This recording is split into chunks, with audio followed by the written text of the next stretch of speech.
आजाद भारत में भारत के संसद में सदन के अंदर ये पहली बार हो रहा है कि विपक्ष के जो तमाम नेता हैं उनकी आवाजों को दबाई जा रही है। पहली बार हुआ आजाद भारत में कि जब विपक्ष ने सवाल उठाया जेपीसीसी जांच को लेकर और ईडी का घेराव करने के लिए जब बाहर जा रहे थे तो 2000 पुलिस बल को संसद के बाहर खड़ा कर दिया।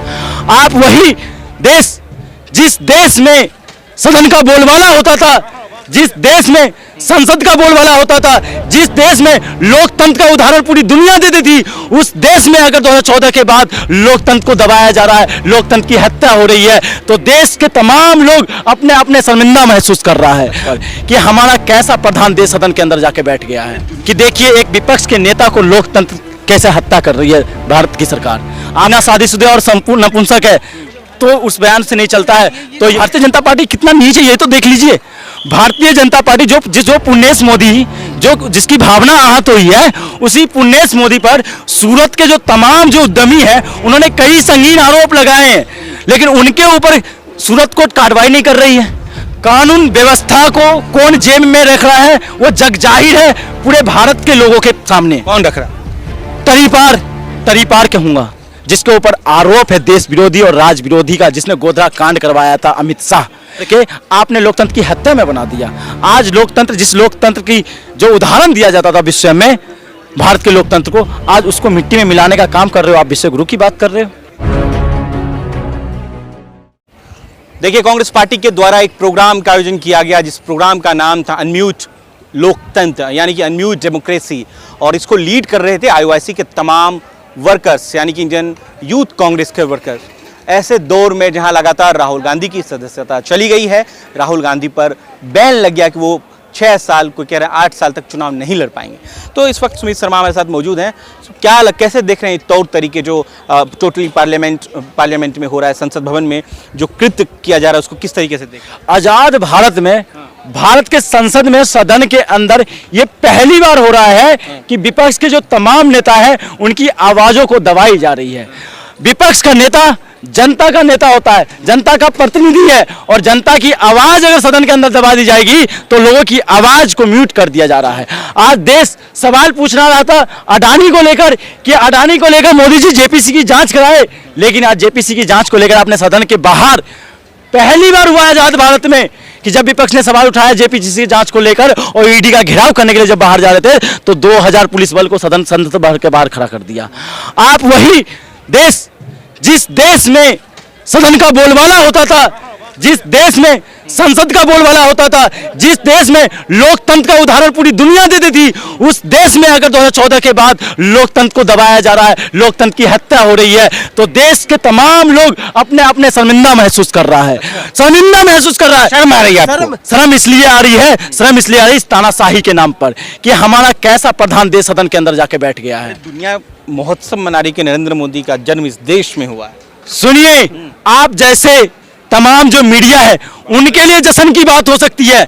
आप पूरी दुनिया में जाके घूम के देख तो लीजिए किस तरह से गाली दे रहा है। अमेरिका ने बयानात दर्ज करवाया भारत के लोकतंत्र को लेकर कि देखिए एक विपक्ष के नेता को लोकतंत्र कैसे हत्या कर रही है भारत की सरकार।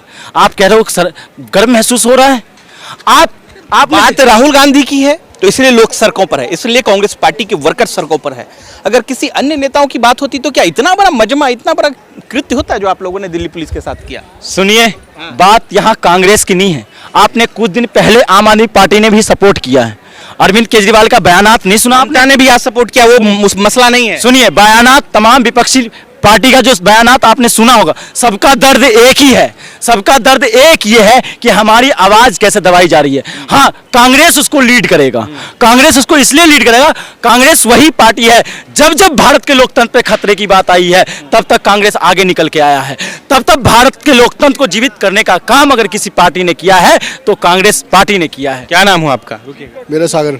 कहाँ तक सहमत है इनकी बातों से? बहुत सही बोल रहे हैं। हाँ। कुछ गलत नहीं है, बहुत बढ़िया बोल रहे हैं। तो क्या बदलाव भी जरूरी है देश में। तो क्या ये डेमोक्रेसी का अंतिम पड़ाव है जहां कांग्रेस पार्टी के साथ 17 पार्टियां एक साथ मिलकर सत्तारूढ़ यानी कि रूलिंग पार्टी यानी कि भारतीय जनता पार्टी के साथ विपक्ष में खड़ी है? देखिए, समझने की कोशिश कीजिएगा कि अभी फॉर्मर दिल्ली स्पोक्स पर्सन यानी कि कांग्रेस पार्टी के लोग थे जिन्होंने कहा कि तमाम विपक्ष के लोग जो एक साथ इस्तीफा देंगे वो भी संसद भवन में, तो क्या दृश्य होगा। ये ऐसा लगता है कि हिंदुस्तान के इतिहास में पहला होगा।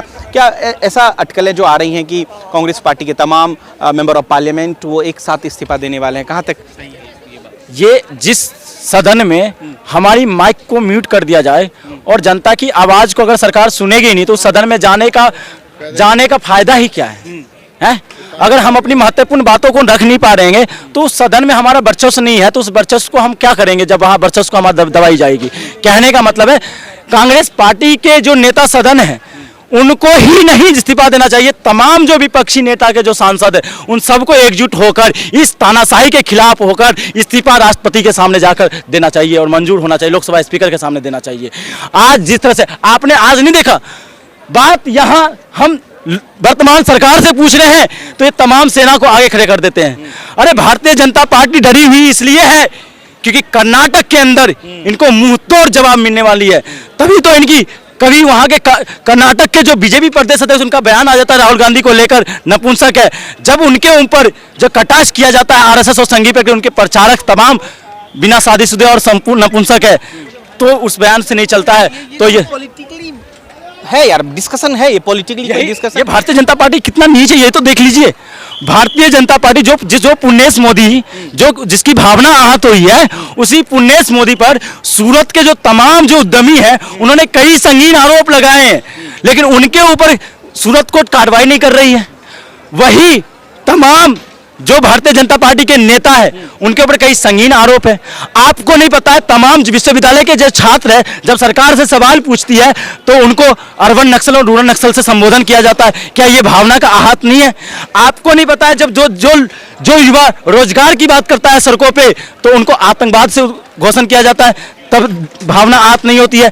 आपको नहीं पता है जब उत्तर प्रदेश के अंदर बुलडोजर के खिलाफ कुछ लोग उतरते हैं तो उनको देश विरोधी कह दिया जाता है, तो आपको तब भावना आहत नहीं होती है? रविशंकर जी ने कहा कि राहुल गांधी इस देश के कानून व्यवस्था को अपने जेब में रखना चाहते हैं।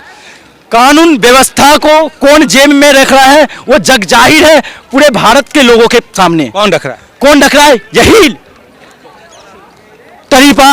तरीपार कहूंगा जिसके ऊपर आरोप है देश विरोधी और राज विरोधी का, जिसने गोधरा कांड करवाया था अमित शाह, यही जिसने माफीनामा कहते हैं ना कि माफीनामा क्यों नहीं मांग रहे हैं राहुल गांधी जी, अगर गलत नहीं है तो, अगर सही भी है तो आपको तो गोधरा कांड पे माफी मांग लेना चाहिए था। यही प्रज्ञा ठाकुर, इनको माफी मांग लेना चाहिए मालेगांव वाले पे। यही प्रज्ञा ठाकुर, इनको माफी मांग लेना चाहिए 2008 में जो हेमंत करकरे साहब शहीद हुए तो उनको गाली देने का काम किया था। तमाम शिवराज सिंह चौहान को व्यापम घोटाले में माफी मांग लेना चाहिए था। हेमंत बिश्व शर्मा को जो उन्होंने असम के लोगों का भावना आहत की थी तो उनके ऊपर इनको माफी मांग लेना चाहिए था। तो आपको एक पंथ और एक पक्ष के लिए जो बातें होती है वो उसमें कोई भावना आहत नहीं होती है। ओम बिरला जी ने जो है एक्सेप्ट किया है ये स्वीकृति।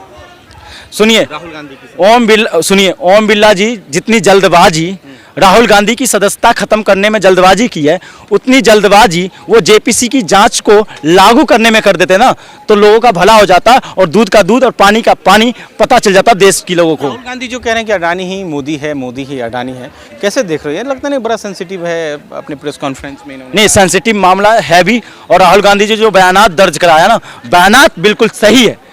जब गुजरात का मुख्यमंत्री नरेंद्र मोदी था तो उस टाइम उसका जो उद्योग धंधा जो चल रहा था गुजरात के अंदर ही चल रहा था, और गुजरात के जितने सार्वजनिक संस्थान थे वो सारे अडानी के हाथ में चले गए। और 2014 के बाद से जब ये प्रधानमंत्री और प्रधान बना, जब ये चोर चौकीदार बना, तब से जितने सार्वजनिक संस्था हैं सारे सार्वजनिक संस्था एक हाथ में कैसे पहुंच गया, इसका सवाल पूछना चाह रहा भारत की जनता और तमाम विपक्ष का नेता। और 602 नंबर से 2018 की बात है, अचानक से दूसरे नंबर पे कैसे आ जाता है गौतम अडानी, और भारत के इंडेक्स में भुखमरी में 100 से ऊपर चला जाता है। भारत का पर कैपिटम बांग्लादेश से नीचे चला जाता है, करेंसी बांग्लादेश से पीछे चली जाती है, और अचानक से एक आदमी अमीर हो जाता है, तो इस पर सवाल तो बनता है। और हम अडानी को और मोदी को भाई ने कहे तो क्या कहे, वही 20,000 करोड़ जिसका ट्रांसफर विनोद अडानी के अकाउंट में हुआ था, विनोद अडानी के कंपनी में हुआ था, और विनोद अडानी को आपको पता है भली भांति कि गौतम अडानी का छोटा भाई है। तो अचानक से ये कैसे हो जाता है, और होता भी ये खेल है तो मॉरिशस में होता है और दुबई के अंदर होता है। और हमारे देश का पैसा मॉरिशस और दुबई क्या कर रहा है भाई? आप तो काले धन के खिलाफ आए थे ना। आपने ये कहा था 2013 के रैलियों में चाय के चर्चा पे कि जब भी मोदी आएगा तो मोदी का पहला काम होगा काले धन के लिए पहली जांच कमेटी बैठाई जाएगी और पहला काम होगा पूरा काला धन स्विस बैंक और भारत के बैंक में जितना जमा है सबको लाया जाएगा और जितने आरोपी है वो जेल के अंदर होंगे। तो अब क्या हो गया, जो काला धन है वो और 4 गुना और 5 गुना हो गया। ऐसी क्या दिक्कत हो गई? अडानी का काला धन जमा हो गया। ऐसी क्या दिक्कत होगी? जो आंकड़ा एक निकल के आया था उसमें भारतीय जनता पार्टी के जो 100 से ज्यादा सांसद है उनके जो पैसे हैं वो सारे स्विस बैंक में जमा हो गए। उन पे जांच क्यों नहीं करे? अब मोदी जी की चुप्पी क्यों है? अब मोदी जी की चुप्पी क्यों है? यही तो सवाल। अब मोदी जी प्रेस कॉन्फ्रेंस क्यों नहीं कर रहे हैं? अब मोदी जी खुल के क्यों नहीं आ रहे जनता के बीच में? 99 मन की बात उन्होंने कहा है, 99। उन्होंने कहा कि जल्द हम 100 के पायदान पे पहुंचने वाले हैं, देश हमारा G20 में हिस्सा ले रहा है, तमाम बड़ी व्यवस्था को उन्होंने जग जाहिर किया। तो क्या ऐसा नहीं लग रहा है कि बीजेपी जो है वो 24 की तैयारी में पूरी तरीके से? सुनिए, भारतीय जनता पार्टी 2024 की तैयारी धार्मिक उन्माद के नाम पर करना चाह रही है। आप जिस G20 का उदाहरण दे रहे हैं, क्या भारत के अंदर तमाम इंडस्ट्रियल समिट नहीं हुआ है? आपको यही देश है जिसने पहली बार कॉमनवेल्थ कराने का काम किया था। आपकी सरकार ने 8-10 साल में क्या कर दिया? यही वही देश है जब हमेशा नाक ऊपर उठाने का काम किया है तो यही कांग्रेस पार्टी और यही तमाम जो विपक्ष के जो पार्टी की सरकार रही उन्होंने किया। भारतीय जनता पार्टी कई वादे किए थे, उन वादों का क्या हो गया? भारत ने तो ये कहा था विश्व गुरु बनेगा भारत। अरे विश्व गुरु आपने धार्मिक उन्माद में बना दिया, विश्व गुरु आपने जातीयवाद में बना दिया, विश्व गुरु आपने क्षेत्रीय उन्माद में बना दिया, विश्व गुरु आपने प्रदेश को प्रदेश से लड़ाने में बना दिया, विश्व गुरु आपने एक इंस्टीट्यूशन पर कब्जा करके आपने लोकतंत्र की हत्या में बना दिया। आज लोकतंत्र, जिस लोकतंत्र की जो उदाहरण दिया जाता था विश्व में भारत के लोकतंत्र को, आज उसको मिट्टी में मिलाने का काम कर रहे हो। आप विश्व गुरु की बात कर रहे हो? क्या 17 पार्टियां एक साथ मिलकर चुनाव लड़ रही हैं फिर 24 में? कांग्रेस पार्टी तो दावा कर रही है इस बार कड़ी शिकस्त मिलने वाली है। 2024 में इस भारतीय जनता पार्टी को कड़ी जवाब मिलेगा और उसी से डरी हुई है भारतीय जनता पार्टी, जिसका कारण ये है कि ये तमाम हथकंडे अपना रही है। तमाम हथकंडे का कारण ये है कि ये इंस्टीट्यूशन को कब्जा करके, नौकरशाहों को कब्जा करके और ये विपक्ष को परेशान करने का काम कर रही है और विपक्ष की जो आवाजें हैं उनको दबाने का काम कर रही है, लोगों की आवाज़ों को दबाने का काम कर रही है। लेकिन 2024 में भारतीय जनता पार्टी की झोली बस्ती तो बंद हो जाएगी। अनम्यूट डेमोक्रेसी के तहत एक प्रोग्राम कांग्रेस पार्टी के द्वारा जंतर मंतर पे किया गया, जिसके तहत सैकड़ों आईवाईसी के वर्कर्स यहाँ मौजूद रहे। उन्होंने कोशिश की कि संसद का घेराव करें, लेकिन मौके पर पुलिस तैनात रही। बैरिकेड्स के अंदर दिल्ली पुलिस ने कांग्रेस के वर्कर्स को काबू में किया। देखिए, जब लगातार सवाल उठ रहे हैं राहुल गांधी को लेकर कि राहुल गांधी ने सरनेम पर एक बड़ा डिस्कशन छेड़ा, एक विशेष कम्युनिटी को ठेस पहुंचा है, तो ये कई सवाल हैं जो लगातार उलझते नजर आ रहे हैं। आप अपनी प्रतिक्रिया जरूर दें। शुक्रिया।